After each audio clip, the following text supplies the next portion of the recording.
What's up, my Essential Unit? Is the Central Man here. So this is the first one since late last year. I'm going to review a classic WWE pay-per-view review. Well, kind of, sort of. So I forgot to review this show last month because it was the 20th anniversary of that show, but I kind of forgot. So I'm making up and review this show in the month of July. So yeah, I'm reviewing WWE / ECW's One Night Stand 2005. This show was at the Hammerstein Ballroom inside of the Manhattan Center in New York City, New York on the 12th of June 2005. The attendance of the show was 2,500. I'll get to the buy rate for One Night Stand 05 a bit later on. So this show is memorable for many things. Like I said, last month was the 20th anniversary of this show. That's one. Two, this is the first ECW show since the original ECW has closed down. You know, because the last time they did an ECW show at the Hammerstein Ballroom was Guilty as Charged 2001. That was the final pay-per-view before the original ECW went out of business. That's two. Three, this is a massive love letter to the fans of the original ECW. That's three. Four, yeah, this is an ECW show, but this is, you can call it a WWE pay-per-view, but like some of these wrestlers on the show is under contract with the WWE. So yeah, it's an ECW show, but this is under the WWE banner. That's what, three now? Four? Anyway, and like I said, yeah, I think that's three. Yeah, four. This is the first of 4 One Night Stand shows that the company will produce for the next 4 years. And 5, this is the first of many of the tribute / reunion shows for ECW. So yeah, a lot. So I'm gonna talk about the brief history, otherwise it'll be too long. Anyway, so yeah, in 2001, ECW, the original ECW, went out of business. Went bankrupt. So in 2003, WWE purchased the rights of Extreme Championship Wrestling. And then 1 year later, in 2004, they released a DVD called The Rise and Fall of ECW. It's about it's all about the history of ECW. It was received really well, and I never got a chance. I think I watched it online, but I haven't got the DVD set. I haven't got the DVD of that documentary. And it was on the network, but I forgot to watch that, I think maybe it's on WWE Vault on YouTube, maybe. But it received pretty well. It's really good about the history of ECW from 1992 to 2001. So, legendly, this show, One Night Stand, was pitch idea by Rob Van Dam. Yeah, he kind of come up with the whole idea to do a tribute show, reunion show, whatever you called it, to Vince McMahon. And Vince McMahon really gave RVD the green light.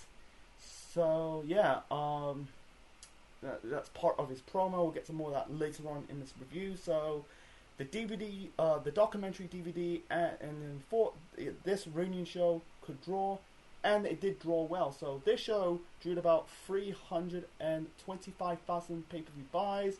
Legendly, fans trying to purchase the pay-per-view on WWE website, but unfortunately, it was crashing due to the not enough bandwidth. I looked it up on Wikipedia. This was 2005. It's the internet's still a kid. I think it was 1995 since the internet was invented. It was a kid back then. Right now it's better right now compared to 20 years ago. But anyway, so like I said, this is the first of many reunion shows for ECW, because people think this show, One Night Stand, is the first ECW tribute / reunion show they did. Wrong. The first like ECW tribute reunion show was Hardcore Homecoming. That was at the ECW Arena in Philadelphia, and that was Shane Douglas' show. And you got some wrestlers did wrestle in both at Hardcore Homecoming and 1X10 2005. I done my research that Terry Funk was supposed to wrestle at the first 1X10 show in 2005. Instead, he kind of committed to Shane Douglas' Hardcore Homecoming because of his age. You know, he was 60 at the time. He couldn't like work 2 shows anymore. So yeah, Terry Funk didn't wrestle at 1X10 05. He did wrestle the following year's 1X10 from 2006. And by the way, I done more research like Tommy Dreamer, you know, kind of like trying to phone the guys, trying to get the guys who have no chance to crack at proper WWE. Trying to get the guy, it's overlap of talent who's like sign on to do Shane Douglas's show and this show 1X10 05. So like I said, first of many tribute shows for the show. So yeah, after that, you know, after the show, they did 1X10 2006. That's more of a kicking off of ECW as the third brand. And then Hardcore Homecoming will continue. I think they continue. It's more like a touring show for. Yeah, it was kind of like a tribute touring show. It's like for the regional guys of ECW. And then in 2010, TNA did Hardcore Justice. That was their ECW's tribute reunion show, and they stopped it in 2010. Yeah, I think that at this moment in time, I think WWE, you know, mostly WWE, kind of like beat the ECW horse to death. You know, they kind of milked it of its worth. So yeah, I think like 5 years is kind of enough. So anyway, I think that I covered most of it, so, you know, but anyway, so, it's at the Hammerstein Ballroom. It's the first, like I said, the first ECW show since the original ECW went out of business. It was the first, yeah, like I said, the first show at the Hammerstein Ballroom since Guilty as Charged 2001. Out comes Joey Styles, you know, and this was Joey Styles' first, you know, I think it's his first appearance in a wrestling capacity since the original ECW closed down in 2001. I think he had a short run in NLW when it first started out. I think it was around 2002, 2003. But this is Joey Styles' first mainstream wrestling appearance since, like I said, since the original ECW went out of business. He got emotional. He hugged the ring announcer, Stephen DeAngelis. Yeah, Stephen DeAngelis, and he shouted his legendary catchphrase, "Oh my God!" Then he introduced his color commentary for tonight, and that is Mick Foley, dressed not like Cactus Jack, you know, just the T-shirt, wearing the T-shirt, not the leather, not the pants. So anyway, yeah. So the commentaries for the show is Joey Styles and Mick Foley. Mick Foley did appeared in Shane Douglas's Hardcore Homecoming. I think you'll find this on YouTube. If you haven't got the DVD, you can probably maybe find it on YouTube somewhere. So anyway, you had the intro, and let's talk about the first match of the night. If I missed out some bit of it, like write down in the comment section below. So anyway, so the first match to kick off 1X10 2005, we got Lance Storm, you know, one half of Triple Threat, with Don Marie as his valet, taking on Chris Jericho. Not Y2J Chris Jericho. No, this is Lionheart Chris Jericho. You know, yeah, Jericho wearing the Lionheart attire with the vest and the tights. The next time you like become Lionheart, you know, that'll be years later. I think it was in 2022 or 2023 in AEW when he faced Jon Moxley. You know, so I feel like with the guys on the show, they're trying to like pay tribute to ECW wearing the old attires. It's a massive callback to their time in the Land of the Extreme. So anyway, so like I said, you know, Lance Storm is, you know, one half of the Triple Threat. That was a tag team back in like the 90s with him, Justin Incredible, and Dawn Marie as the female valet, and Jason, the sexiest man alive. And also Jericho and Lance Storm were former tag teams. You know, the Thrill Seekers. They're called the Thrill Seekers. Because they are friends to this day. Chris Jericho and Lance Storm met each other at the Hart Family Dungeon. They trained at the Hart Family Dungeon. I think Jericho's first opponent as a wrestler was Lance Storm. Like I said, they were a tag team, the Thrill Seekers, at Smoky Mountain Wrestling. Both went on their different paths, you know, like Jericho went to WCW. Lance Storm was in ECW. He ended up going to WCW years later in the year 2000. So, like I said, this was Lance Storm's final WWE pay-per-view appearance. Oh, and also the same as Dawn Marie. I'll get to more of that shortly. And by the way, Dawn Marie was wearing all blue, like a blue dress. She's covered up because she is pregnant at the time. Like I said, I'll get to more of that shortly. So, the fans really popped for Jericho, chanting Lionheart, you know. It's a good callback, you know, because he was starting I think that was his first break in America for Jericho. ECW, then he went to Smoky Mountain Wrestling, and then WCW, I think. I might get it wrong. But anyway, the match between Jericho and Lance Storm was good. It was about 6-7 minutes long, but they made the most for what it is, you know. It was a good back and forth. I think like Storm, you know, countered the I think it was not Storm. Jericho countered the Cradle Bomb. That's similar to Cesaro's Neutralizer. You had Storm hit the super kick onto Jericho, and then I think like Storm did like a move up the top rope, and Jericho I think he's trying to jump off the top rope, but Jericho countered with the drop kick, you know. There was a bow and arrow. I'm gonna do it randomly, not in the correct order when I talk about this match. Anyways, there was a bow and arrow submission lock. You know, the fans were chanting towards Dawn Marie. She's a crack whore. It's just what it is. You know, it's a rowdy crowd. It's not like the average WWE fans attendance. You know, this is like all man. You know, it's in a really adult theme attendance. So. Anyway, so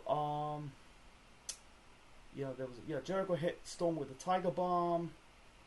You know, you had Storm, like I said, hit Jericho with the super kick for the near fall. The fans were chanting "Fuck John Cena" because at this moment in time, I think Cena just made his debut on Raw as not like his WWE debut, but he got drafted to Raw as the WWE champion from SmackDown. And by the way, this show took place about, I think it was 2 or 3 weeks before Vengeance, you know. That is the Raw branded exclusive pay-per-view. You know, it set up the triple threat match. I'll get to more of that shortly as well. Anyway, so you had Storm locking Jericho with the Calgary Crab. And then Jericho locks Storm with the Walls of Jericho. Out, Dawn Marie interfered. Out comes other members of Triple Threat, that is just incredible, and Jason Knight, the sexiest man alive. So Jericho decks Jason.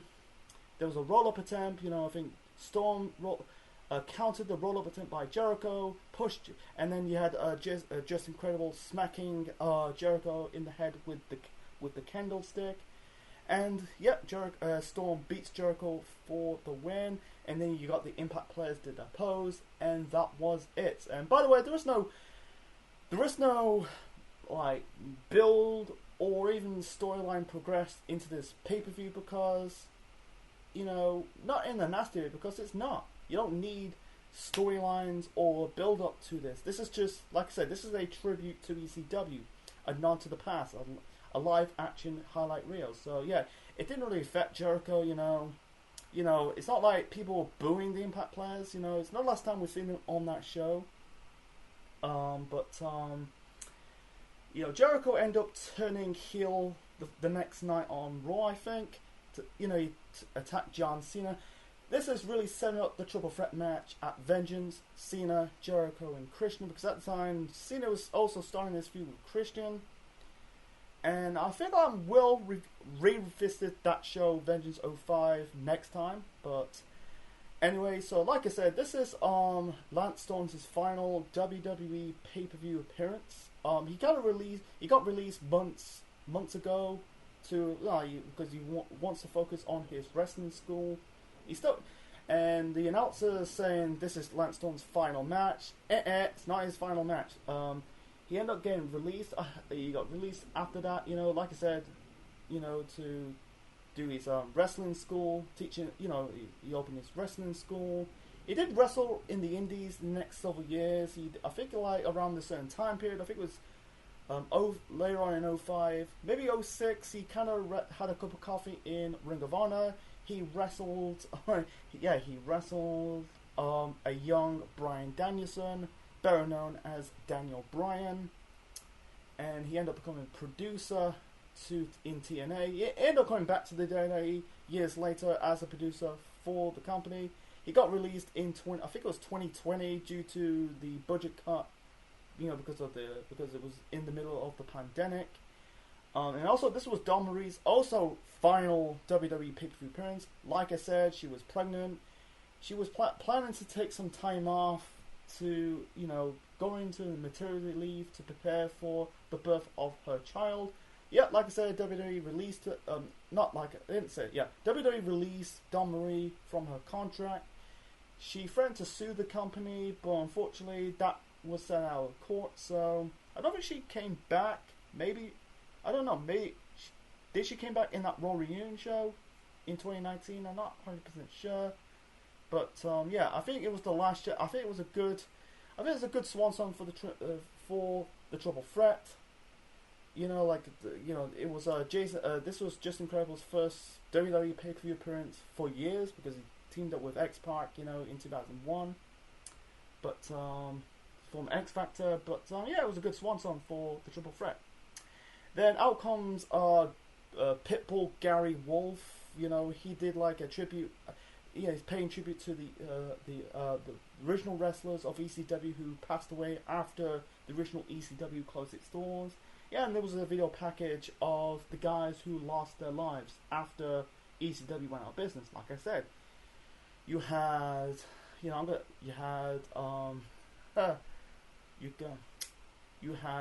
what's his name?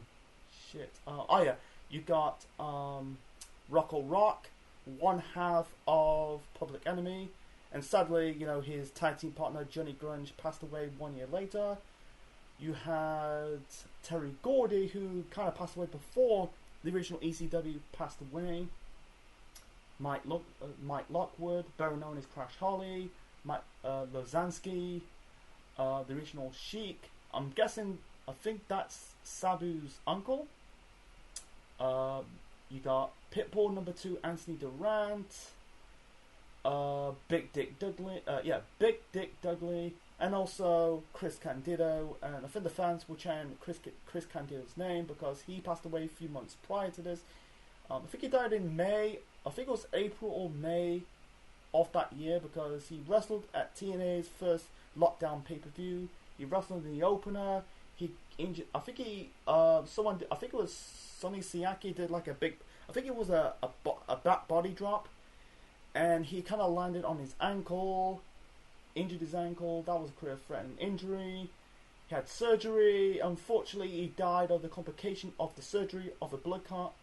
I think like his last appearance in a wrestling capacity, he kind of guided the Naturals, that is Andy Douglas and Chase Stevens, to the NWA Tag Team Championships. That was on, I think it was on an episode of TNA. That was his last appearance before he passed away. So yeah, and he's only like 32, 33 years of age. That was still young, but yeah, it was a good it's a good way to pay tribute of these guys, who lost their life after ECW went out of business.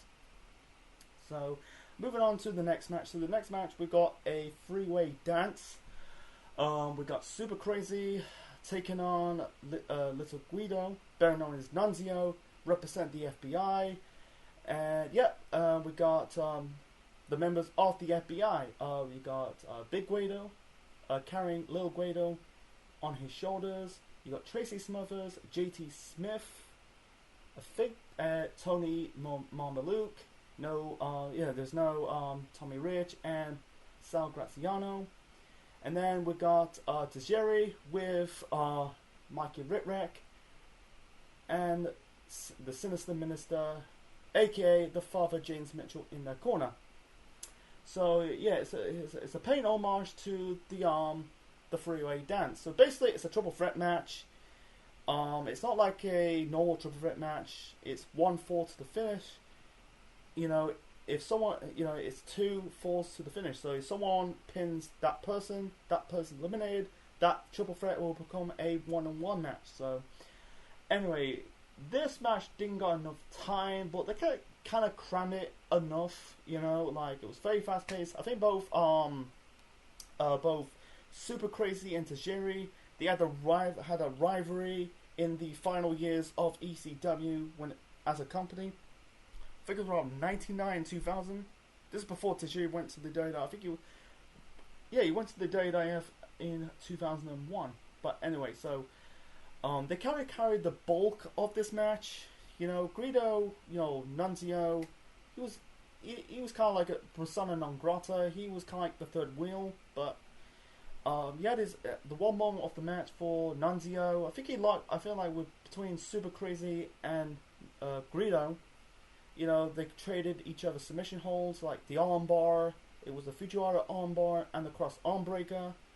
I think Guido hit, I think it was Super Crazy or Tajiri with this Sicilian slice. There was one spot with Super Crazy. He did like a moonsault off the balcony into the members of the FBI. And then, speaking of the FBI, they got involved. And also, this has been my only nitpick about this show. They trying to cram a lot of wrestlers on this show. I'll get to my reasons in the overall review of this show at the end of this video. Anyway, so yeah, the FBI members, JT Smith, Tommy Mamaluke, Tracy Smothers. They were beating down Super Crazy. You got Big Guido. Big Guido. Guido. I can't pronounce him. I call him Nunzio. I can't really pronounce him properly. Guido. Yeah, you got Big Guido lifting Tajiri. I think it was Tajiri. Yeah, you got Tajiri on his shoulders. You got Little Guido on the top rope. James Mitchell, I'm guessing he trying to took the bullet. It looks like he got hit in the face by Big Guido, but I think he's trying to clip him on his leg, but he didn't really hit him with the big boot. That's kind of like odd. But anyway, so yeah, Tajiri spit the green mist in the face of Lil Guido. And then Mikey Ritrek hit Lil Guido with the whippersnapper. And who pinned him? I think it was Tajiri eliminated Lil Guido, so he's gone. So the final two men in this match is Tajiri and Super Crazy. Mikey got involved. He got involved as well. He got involved. There's no, like I said, there's no storyline progression. I think it's just like people they booed, but it's not like no build up to this. It's just whatever. But anyway, so there was one spot. I think they missed their cue. Tajiri and Super Crazy. They also fought in the for the ECW television title. That was after RVD faked it due to injury. That was in the year 2000. That was ECW's final 4 year before it went out of business. By the way, forgot to mention that. But anyway, so they kind of missed their cue. The fans were chanting "You fuck up." In the end, I think Super Crazy hit Tajiri with, was it not one but two frog splash up the top rope for the win. So yeah, it's. Sorry folks, my laptop is nearly dying. I just plugged in my charger for my laptop. But anyway, let's give my final thoughts of this three-way dance between Guido, Super Crazy, and Tajiri. It was a good match, but my nitpick about this is a bit short. a bit overbooked, you know, with the FBI guys and Mikey Whipwreck and the Sinister Minister, but the two guys carry the bulk of this match is Tajiri and Super Crazy because they had that rivalry at the last year at the original ECW. Yeah, it is paying homage, but I wish I had more time. I never seen the older freeway dance matches in the original ECW, but I think they're much better than this. But besides that, you know, I don't really do match ratings, but I give it about maybe 3 stars. So let's move on to the next match. So the next match we got Rey Mysterio Jr. taking on Psychosis. This is a callback to their rivalry in the 90s. You know, they fought in I think they fought in Mexico. They fought in America. They fought in ECW, the original ECW, and also they had their matches in WCW when they were in the cruiserweight division. I think Rey was the cruiserweight champion. Did Psychosis won the championship as well in WCW? I'm not 100% sure. So, people, like a fun fact, you know, ECW is the first American mainstream wrestling company to introduce Lucha Libre in a mainstream format before WCW did it on Nitro. You know, because, you know, like, when Rey got his first break in America, I think he was about just turned 20, 21. Anyway, so, Psychosis took off his mask. Later on in this match, the fans were chanting, "Put the mask back on." Yeah, this match between Rey Mysterio and Psychosis, I think this is the weakest match of the show. It starts out a bit slow. I think they chanted "You fuck up." I'm not 100% sure on that, you know. Like I said, the fans were chanting towards Psychosis, "Put the mask back on," or "Put the mask on." He kind of locking Rey with the sleeper hold. Forgot to mention this, you know. Rey was in the middle of this rivalry with Eddie Guerrero. I'll get to more of that later on when Eddie's coming on the show. It started a bit slow, but it kind of picked up in the end with the Lucha Libre style. I think they just want to continue. I think the fans want to see like more fast-paced, high-flying action. You know, like the last match. You know, and I don't really talk about the commentary when I review a wrestling show. You know, Mick Foley says, you know, fans has their likes and dislikes.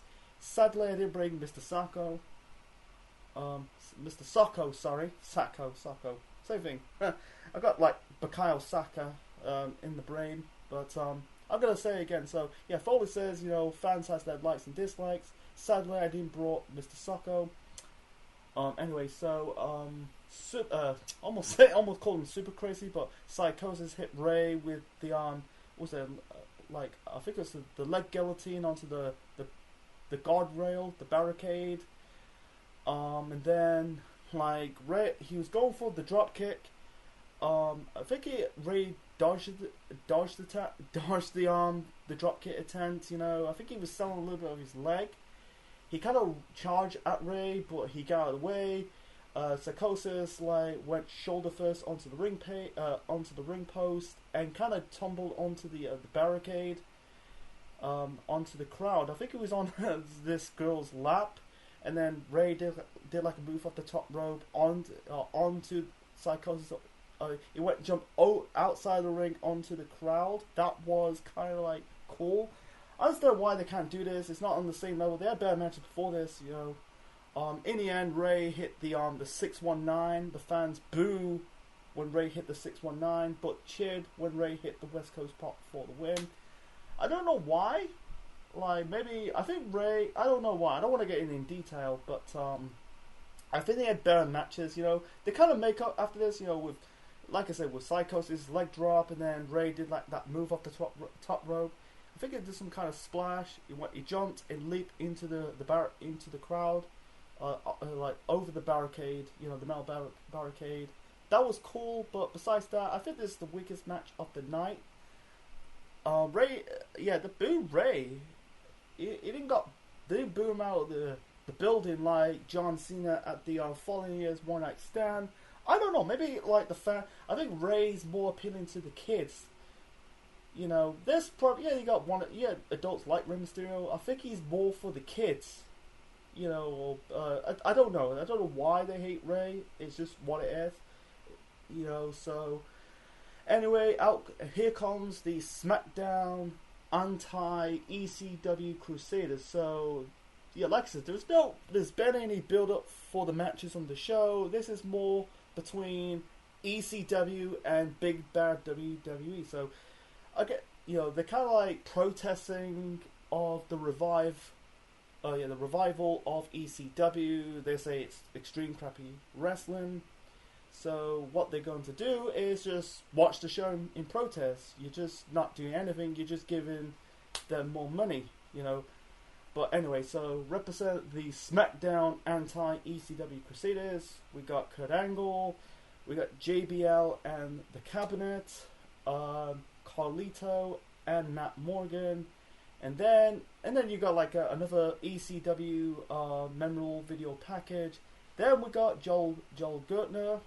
We haven't seen, this is Joel Gertner's first like mainstream wrestling appearance since the original ECW went out of business. So I think he's about to say something, but Angle like took the mic off Gertner's hand, and JBL pushed him away, shoved him, kicked him out, and then the fans were chanting "Fuck you, SmackDown," and Angle said, calling the ECW fans, "You're the lowest form of scum, walking on God's earth," and then the fans were chanting, "You suck dick," and Angle, like, this has got to be one of the best owns in the history of trying to own somebody. So Angle grabbed the mic and says, "Your mother's taught me how." It's like, "Your mother's taught me how."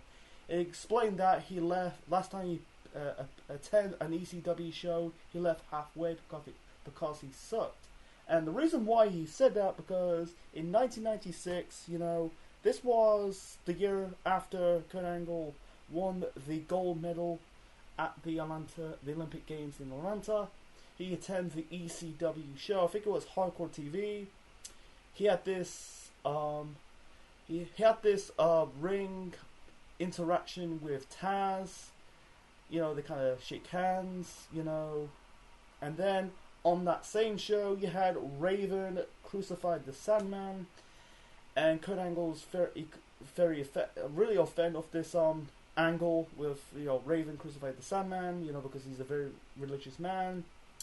He threatened to sue ECW if he uses images ever again, and then funny, like years later, he gets signed with the WWE, become a big star. You know, it's funny that ECW was the first exposure of Kurt Angle to professional wrestling. So anyway, JBL says, you know, if you put my name, my marquee in Madison Square Garden, I sell. Basically, what he's saying, like, he sells arenas around the world, including Madison Square Garden.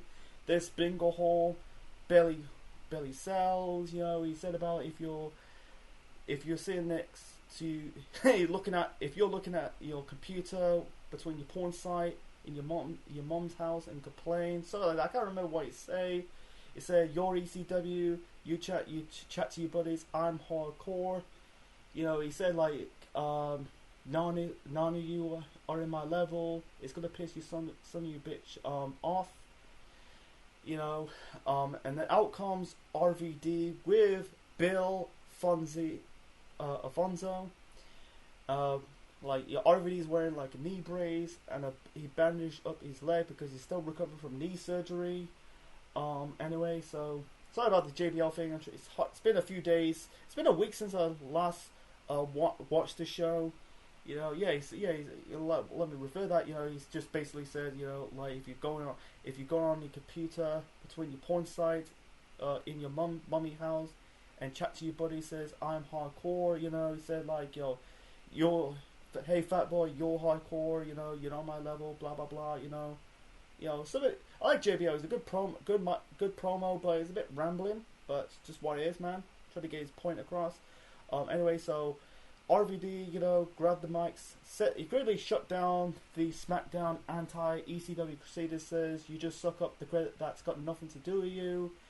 He said like, no Master Genesis is gonna write my promos tonight. I'm gonna shoot from the heart, I'm gonna take you back when RVD's vocabulary is limited to cool and whatever. He basically is a bit rambling. He's trying to say it to the heart, He brings up here, he bring up the fact ECW was awesome. I was awesome. He tells Fonzie about how many days he holded the television championship. I'm not gonna transcribe it for you. It's a good promo. Go and watch it. But I'm trying to get to the key points. He also brings up his catchphrase. On the whole fucking show, they're gonna bleep when he said fuck. He brings up his other catchphrase like Mr. Monday Nights, Mr. Pay-per-views. He said to Fonzie, like do you know what RVD 420 means? I just smoke your ass. He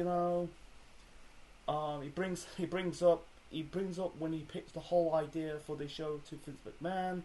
He brings up his injury, like he missed Booker T's wedding, WrestleMania, and mostly this show. And also, I think he said RVD's ECW, and out comes Rhino. Rhino gores RVD. He working on the injured leg. I think he removed the knee brace off his leg. Suddenly the lights come out, and out comes Sabu. This is like Sabu's first. I think this was Sabu's first mainstream wrestling appearance since ECW went out of business. I'm lying because he had a run in the I think it was WWE. He also wrestled in TNA in the weekly pay-per-view era. Maybe he did. I think he did wrestle when they moved to Fox Sports, and this is months before they went to Spike TV. Anyway, so came to the rescue. And also it's a good callback to RVD and Sabu because they had history. Because I don't know if that was the original match. That'd be cool, but they end up fighting at Hardcore Justice 5 years later because RVD and Sabu were tag team champions. You had Bill Alfonso as their manager, and also they fought when RVD was the television champion during his 2-year reign. Anyway, let's move on to this Improv 2 match between Sabu and Rhino, and I think they brought. I forgot to mention this in the SmackDown. Towards the SmackDown Anti-Crusaders, Mick Foley says they're pooping in the punch bowl. Like I said, I don't really bring up commentary when I do my wrestling reviews. It's just what it is, man. I'd rather talk about the segments or the matches, and the matches. Sorry. Anyway, the match between Sabu and Rhino, and I think the commentaries. I think Styles says bring up like Rhino was I think he was the last TV champion and the last world champion, and he was the last TV champion and the last world champion in the original ECW existence. So yeah, the match between RVD and keep saying RVD, but the match between Sabu and Rhino, it was good. It was a good Improv 2 match. Sabu doing Sabu stuff. He hit whacked Rhino in the head. He kind of hit Rhino out of the ring with the chair off the top rope. Did air Sabu. It did like the Sabu splash in the corner, and then Rhino did like his stuff. Like he kind of I'm trying to keep it short and simple. Like he kind of toe hold Sabu onto that chair. He kind of gore the referee. And then out comes, you had the Fonzie, helping Sabu, because at the time they were, Fonzie was the referee and manager of Sabu, in the 90s. So out comes RVD because RVD is still recovering from leg injury. He didn't do the Fan Terminator. He's basically grabbed the chair, did like a mini leg drop onto the corner of Rhino. Then he helped Fonzie and RVD helped Sabu set up the Arabian Skull Crusher, placing Rhino's head onto the table. Sorry, my apology. But anyway, he placed Rhino's head onto the table, and Sabu grabbed the chair, did the Arabian Skull Crusher off the top rope onto the table, and Sabu pins Rhino for the win. So yeah, this was sadly Rhino's final WWE pay-per-view appearance, and you know, he was brought back for the show because he got fired months prior. Because the reason why, because this was after WrestleMania 21. You know, this was this was during the aftermath party of that year's WrestleMania. Rhino got in the argument with his wife, and Rhino got fired for this. So he was brought back for this show, and you won't see Rhino again for 10 years. You know, he ended up going to TNA. He became the NWA World Champion at that year's Bound for Glory. That was later on in 2005.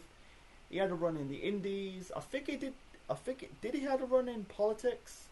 You know, briefly. He came back in the WWE in 2015. I think it was 2014. No, a decade later. He was part of NXT. He got drafted to SmackDown during the second brand split, and become the first inaugural SmackDown Tag Team Champions with Heath Slater.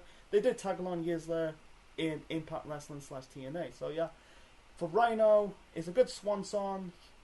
He left with defeat, but he was good in this match, even though it's an Improv 2 match. So except for RVD, even though he pitched the whole idea for this show, you know, it sadly ended up. It's funny that he make up for that. You know, he wrestled at the next One Night Stand show in 2006, winning the WWE Championship against John Cena. That's another story for another time. So, and then you got you got Al Snow with Head. He basically accused Head of inviting the SmackDown anti-ECW Crusaders. He called the SmackDown guys assholes. Another like ECW memory video package, and then we got the Raw anti-ECW Crusaders. You got Eric Bischoff, the Coach, Edge, Christian, Tyson Tonko, La Resistance. You had William Regal and Maven. You know, this is Maven's. I think it was his final pay-per-view appearance. You know, he's funny. He's doing well with his YouTube channel, but anyway, so they just attend the show, not like the SmackDown guys, you know, cutting a promo on the balcony. They just like watch the show with the SmackDown guys. So let's get to this, more of this. So Eric Bischoff basically went on this kind of tirade of this whole anti-ECW campaign. You know, he banned ECW moves like on TV. I feel like he did this segment on Raw with the other segment on Raw. Bischoff did like this ECW funeral because, you know, Bischoff is a WCW guy, and then out comes Vince McMahon. You know, he kind of like reminds Bischoff he gave ECW his blessing, and you know, and out comes Paul Heyman. Seeing these, even though they've been in the company for years now, the WWE, but seeing Vince, Bischoff, Heyman in the ring together, because they was the catalyst of the boom period of wrestling in the 90s. You know, Heyman forming Bischoff, who started it all, and Bischoff just really do not care. And also that, you know, like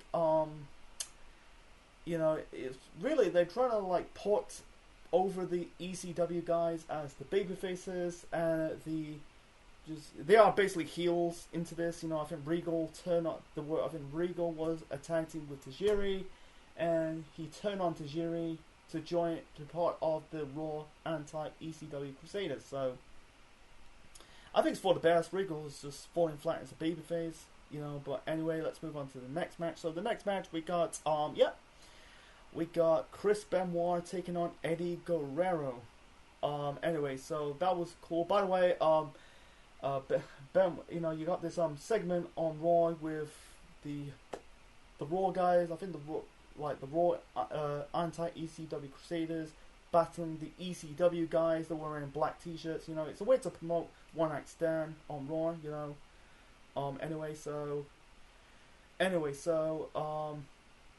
this is Eddie Guerrero's first. It's the first time both Benoit and Guerrero interact since probably since WrestleMania 20. They both hug it out when Benoit won the World Championship from Triple H in that triple threat match. Afterwards, you seeing both. Eddie at the time was the WWE champion. Benoit, like I said, just won the world title, hugged it out. I think they did interact at that year's Royal Rumble in 2005, but this is their first. I think it's their first one-on-one match since Vengeance of 2003. This was fighting for the inaugural United States Championship. It was the, because at the time it was the first. They brought it back as the mid-card title on the SmackDown brand. This match was good. I think it's the weakest out of this. They had many matches before this. Joey Styles bring up their history. They fought all around the world. Also, they fought in WCW. But it's funny. Like to a 1 year prior, both of them were champions of both brands. Anyway, so Eddie was heel at this moment in time. He came out with the cell phone or or for your UK viewers, the mobile ringtone. And by the way, like I said, in the Rey Mysterio Psychosis match, Eddie was in the middle of this rivalry with Rey Mysterio. They were tag team champions. They fought at WrestleMania 21. Then they lost the tag team titles to Eminem. Eddie turned on Rey, and it's really a renewed rivalry they had in WCW. And their rivalry will get more personal, later on in the summer. They fought. This is leading up to introduce of Dominic Mysterio, and they had the match at Great American Bash, and also set up the ladder match at SummerSlam for the custody of Dominic. I feel like doing a revisited review of that year's SummerSlam. The match was good, but the problem is, I think the fans were disrespect for this match. The fans were looking at the anti-Raw Crusaders. They were chanting "I fuck Lita" or "You fuck Lita" chants. They're chanting Lita's got herpes. They were chanting "fuck you, Bischoff." It's funny. Like the coach is putting his hands onto Bischoff's ears, and Bischoff is just laughing it out. He just don't really care about this. He's not really angry, but he don't give a shit. He's just basically trolling the fans. Anyway, the match was good. I think it's the weakest out there. They had better matches before this, but it was still good. It was hard hitting, a lot of grappling, a lot of strikes, like with the chops. I think with the chops, Eddie kind of broke his nose. There was blood pouring on Eddie's nose, dripping. I'm guessing he broke. I don't know what move kind of caused the nose injury. I don't know, but he kind of I give props to Eddie. He kind of sucked it up and continued this match. He hit Benoit with the chair outside of the ring. A lot of just suplexes.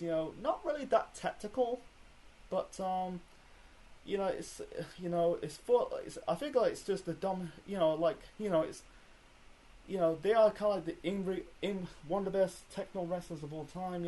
But I wish they had more techno wrestling. There are a lot of wrestles in this match, because at the time Eddie was a heel, but it's just what it is, It's not like he's not like the whole lying, cheating, and steal heel, but he's serious at this moment in time. But anyway, I'm trying to keep it short and simple. We've got more matches to talk about, including the Paul Heyman. I'll get to more shortly. So you had Eddie going for the frog splash. Benoit got out of the way. Hit Eddie with the Northern Light suplex. In the end, Eddie locked in Benoit locked in the cripple crossface onto Eddie. Eddie is basically he's basically no selling the crossface. He's not struggling. He's just basically just lying there, and Eddie tapped out, and Benoit won this match. And instead of shake hands, hug it out, he just I think he just laughed.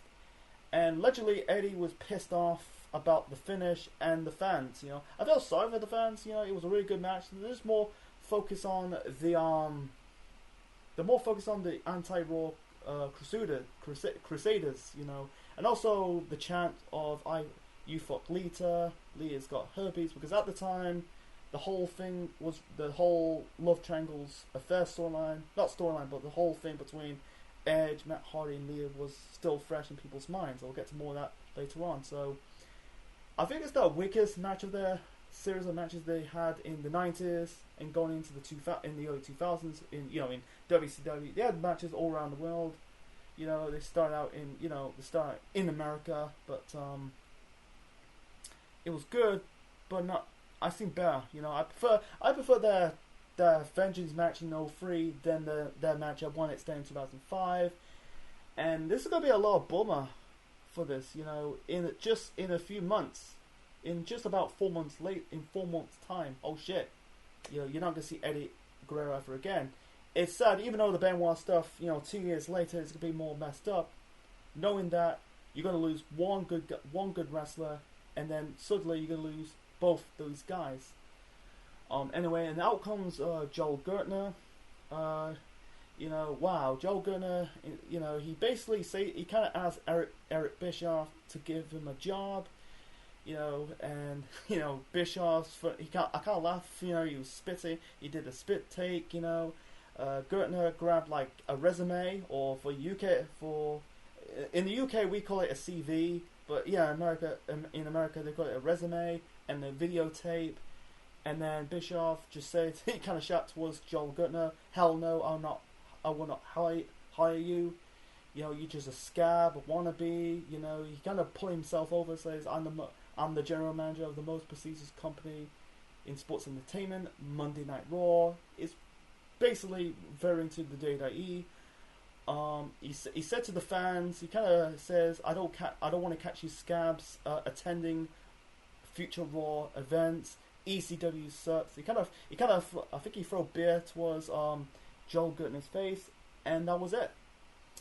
And moving on to the next match. So the next match, this is technically the match of the night of the show. We got Masato Tanaka versus Mike Awesome. This match make Joey Styles' blood boil. So famously, Mike Awesome left ECW to go to WCW as the world champion. He took the ECW belt to WCW. Yeah, he ended up losing the title to Taz. That's another story, another time. Look it up. But he basically bashing Mike Awesome throughout the whole match of the show. He called him a Judas, a sellout. He brings up he had a he's got $250,000 and $1 million contract. He's breaching his contract. When he left the company to go to WCW as the ECW World Champion. One more of the match,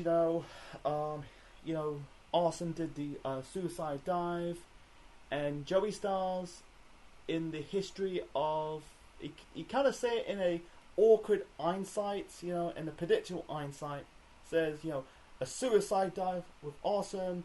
It's a shame that he successfully didn't take his own life. And it's funny that 2 years later that Mike Awesome did take his own life. He committed suicide in February of 2007 at the age of 42.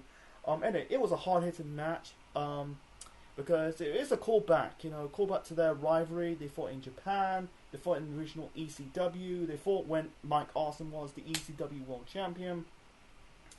I think Awesome did some kind of gesture towards Bischoff because of his run. I think it's the way they treat Mike Awesome in WCW. Like Joey Styles, he broke up his two gimmicks of Awesome in WCW. The fat chick, was it the fat chick Thriller, and that 70s guy. It was really hard hitting. Awesome hit two. He did one Awesome bomb off the ring apron onto the table outside the ring. He did an Awesome bomb off the top rope onto the broken table. Before that, you had Tanaka did Tanaka did he did two tornado DDTs onto Awesome in those near falls. One on the chair, one on the table. There was a sword fight spot, and Tanaka, not selling the chair shots, The fans were chanting this match rules. And by the way, this is a few years after. This is a few years before the whole "This is awesome" chant. That is completely ruined. But this match,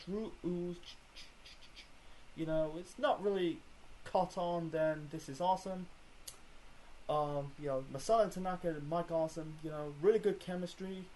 And in the end, trying to keep it short and simple, folks. I think Awesome hit the spear, near fall. In the end, Awesome hit once again another Awesome bomb onto Masada Tanaka, onto another table outside the ring. I think it was outside. No, it was onto that broken table outside the ring. Then follow up with another suicide dive. He kind of spiked himself, and pinned him for the win. It's very weird to me. Is it supposed to be like a false count anyway match? But it's whatever. I don't want to get in detail with it. So, besides that, Mike Awesome won this match. It's their final match together. Maybe, because like I said, Mike Awesome passed away. 2 years later.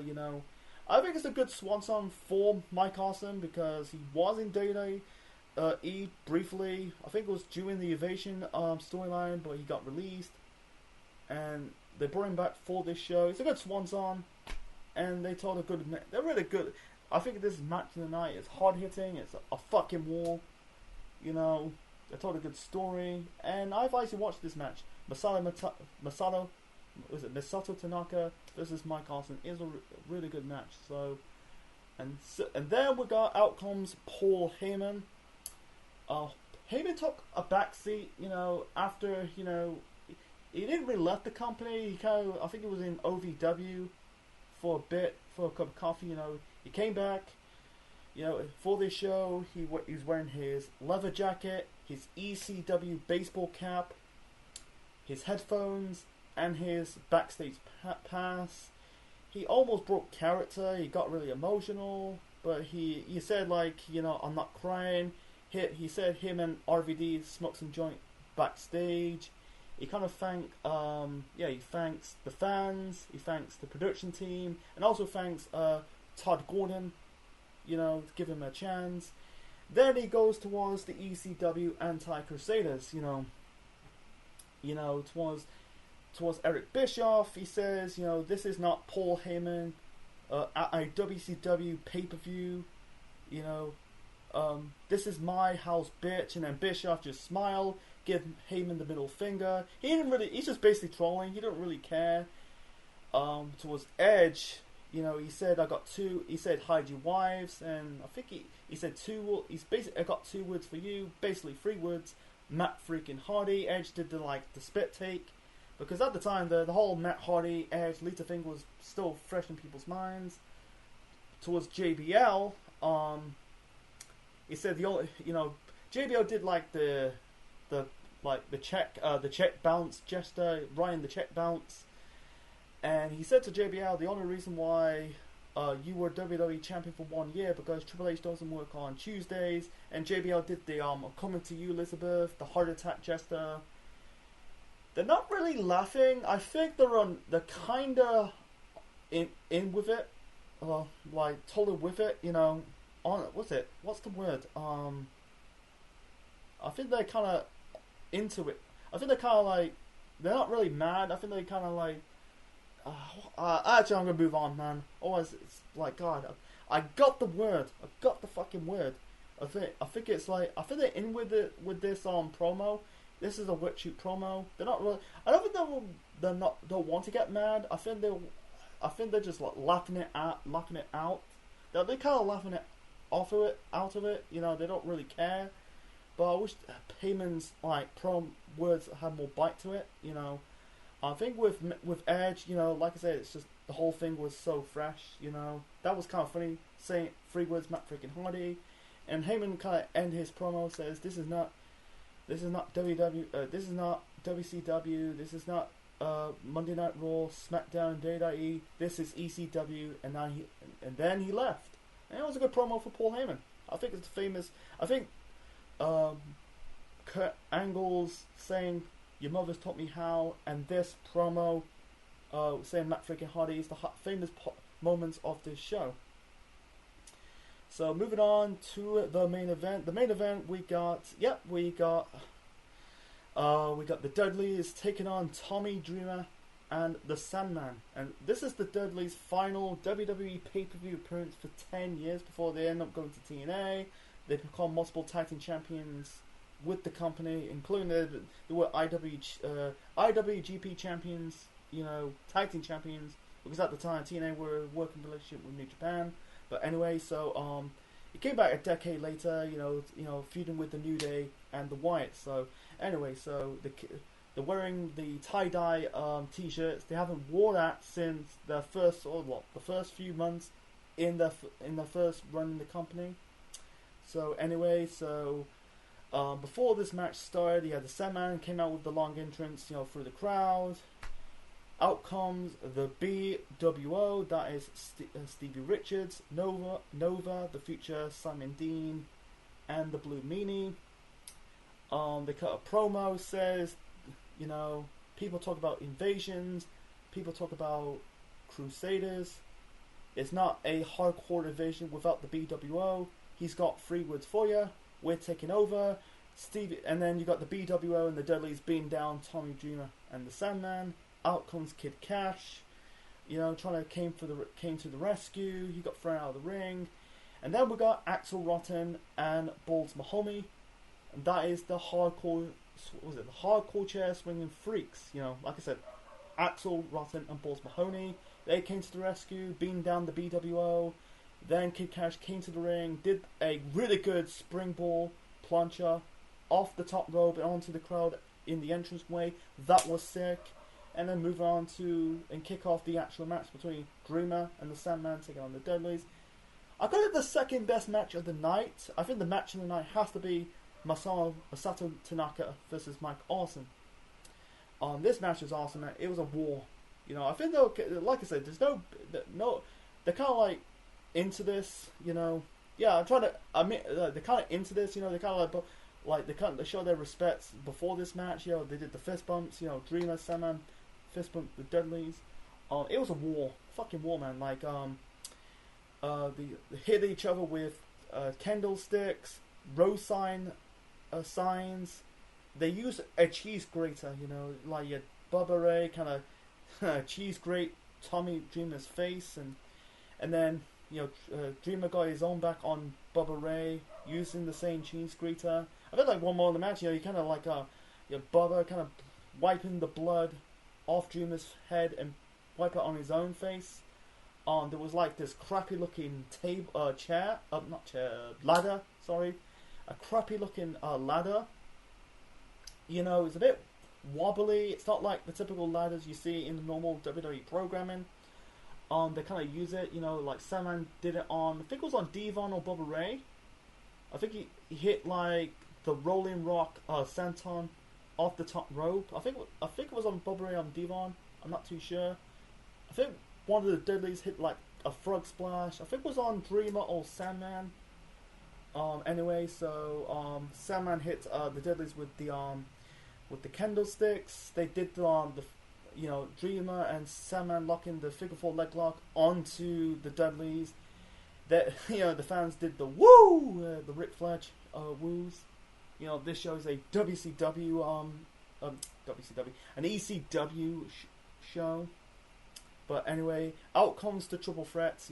Just Incredible and Lance Storm. They beam down Dreamer, and the Sandman. I think like Credible hit. I think it hit Sandman with the Tombstone Power Driver onto this ball of barbed wire. Out comes Francine. It's a good homage because it's a good tribute because Francine was Tommy Dreamer's valet in the original ECW run. I get wish it's Dawn Marie because at the time Dawn Marie was pregnant, but Francine makes sense because her and Dreamer had history. Francine kicked Tommy Dreamer in the balls. Out comes Billa McGillicuddy. She is Tommy Dreamer's real life wife. I think they're still married to this day. She came to the rescue. Both her and Francine had the cat fight.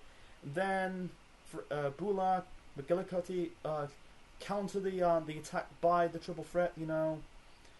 And then I think she hit Lance Storm he kicked Lance Storm in the balls. A bloody Tommy Dreamer and Bula McGillicuddy hugged it out, hit the Dudleys with the DDTs. And then I feel like one more of the match, you know, Bubba, I think it's Bubba, whacked Tommy Dreamer in the head with the candlestick, and blood completely missed off Dreamer's head. That is disgusting. You had to Bubba says, fuck it, brought in the table. I think he hit the Sandman with the 3D. They got the table. Out comes Spike Dudley. They kind of poured the liquid onto the table, light the table on fire, and yeah, and then the Dudleys powerbomb Dreamer onto the fiery table for the win. And then the Dudleys about to attack Bula McGillicuddy, Tommy Dreamer's wife. Then Sandman came to the rescue. And then you got the Sandman, he's selling like Tommy Dreamer's killed. He's shaking, he's convulsing because of the fire spot. Yeah, WWE years 1 year later at WrestleMania 22 match between Edge and Mick Foley. Anyway, so you had Sandman just shouting, says, "Someone give me a beer," and out comes Stone Cold Steve Austin. He got a good pop, he's wearing what's it called, it's one of the teams from the XFL, I think it's the New York Outlaws jersey. It's really good, the fans cheering for Austin, because, yeah, he did start his career, he really he basically, he hated Bischoff for years because he fired him when Austin was in WCW. He went to ECW, he did a parody to Hogan. He did a parody to Bischoff when he was in ECW. He was on there for a few months before going to the WWE, become a massive star, and the rest is history. Austin grabbed the mic, says, "We're gonna have a beer bash." Out comes he invited the ECW guys for this beer bash, and you got guys who were booked on the show, and some guys were not booked on the show. You got Chris Chetty, Johnny Swinger, Danny Dorian, and Roadkill, C.W. Anderson. I watched a little bit of the I think it was the New Jack episode of Dark Side of the Ring. The original there was plans to have New Jack. I think the original, there's rumors that New Jack would appeared on this show, but unfortunately I'm guessing he declined. I don't know. Like I said, it was a bit overbooked. The match, it was overbooked. I understand. Actually, I'll get to my overall thoughts of the show in the end. Understand why this show is a bit overbooked. So, out come the ECW guys, and then Austin challenged the anti-ECW Crusaders for the fight. The Raw and SmackDown ECW or anti-ECW Crusaders came down the balcony. They get into the ring.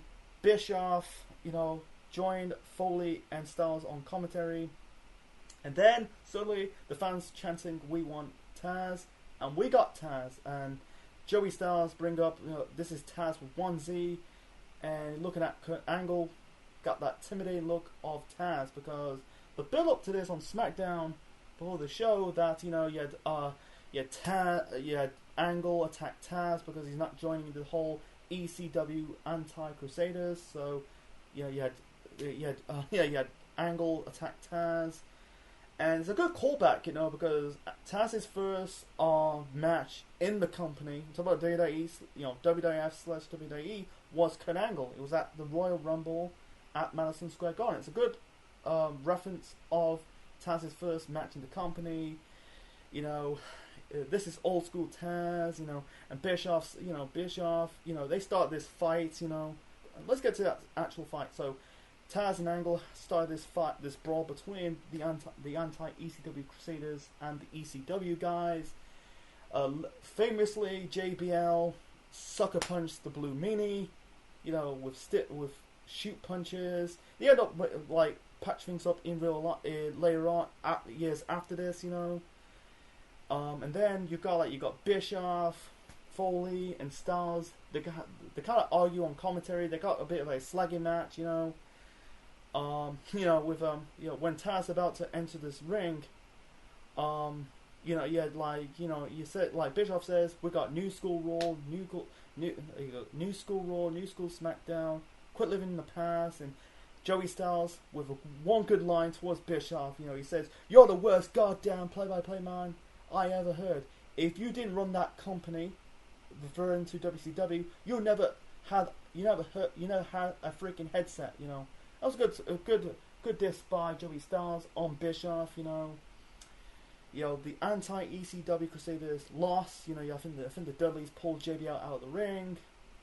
Austin ordered Foley to bring Eric Bischoff out of the commentary booth. So Foley grabbed Bischoff, and then I think it's a bit of homage to the Alliance. Because you got Austin reunite with his former Alliance buddies. And Austin ordered the guys to beat Eric Bischoff. You got the Dudleys hit Bischoff with the 3D, Benoit with the diving headbutt, and Rey Mysterio, even though he's not part of the Alliance, he signed with the company 1 year after the Alliance storyline. But anyway, the Invasion storyline. But yeah, Mysterio hit Bischoff with the 619. The fans boo Mysterio 619. Austin grabbed the mic, and he kind of conduct an interview for Eric Bischoff, telling Bischoff what he thought about the show. And Eric Bischoff just shouted "fuck ECW," even though they kind of bleeped it. And then Austin stunned Eric Bischoff. I think it's a good revenge for Austin, a good redemption arc, because it's 2 years ago. Austin and Bischoff were co-Raw GM, and then the co-Raw general managers, and then Bischoff won the Team Bischoff Team Austin Survivor Series match. Austin's no longer Raw GM. That was a way to ring off Austin as a full-time guy. And then 2 years later, he's back, and Austin got his revenge onto Bischoff. So afterwards, you had the Dudleys kind of grab Bischoff, put him in the side portion of the truck, and that was their final. I think that's the final. That shot was the final time we'll see the Dudleys on WWE programming for 10 years. Everyone did the beer bash, and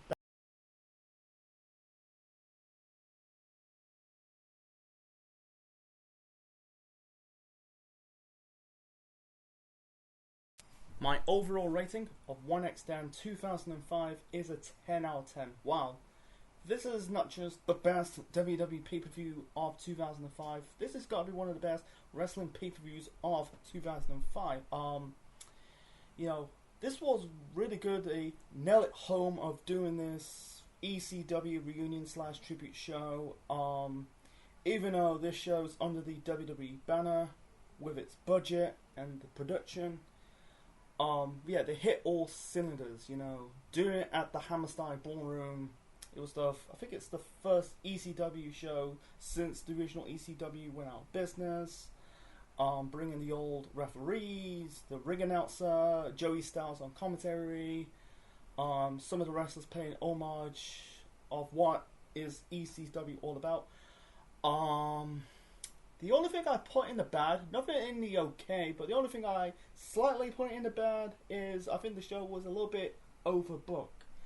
I understand why they did that, because in their minds, knowing maybe this show is the one and only, that's the one and done.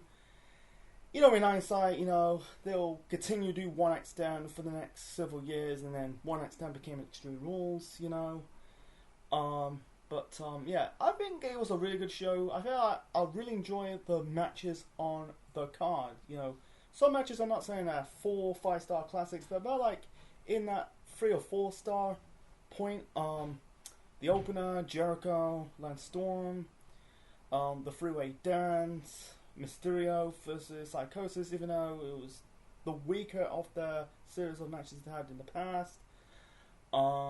Benoit Guerrero, Tanaka versus Mike Awesome, and the main event. It was fun to watch with this nostalgia presence at the Hammerstein Ballroom. So, and by the way, do not look for storyline progression and the aftermath. Like I said, it's just paying homage what ECW is all about. Yeah. So yeah, it's funny that this show is the tribute to ECW. And then, the following year, at 1X10 2006, that's just the kicking off of ECW as a brand. But that's another story for another time. I advise you to watch One Night Stand 2005.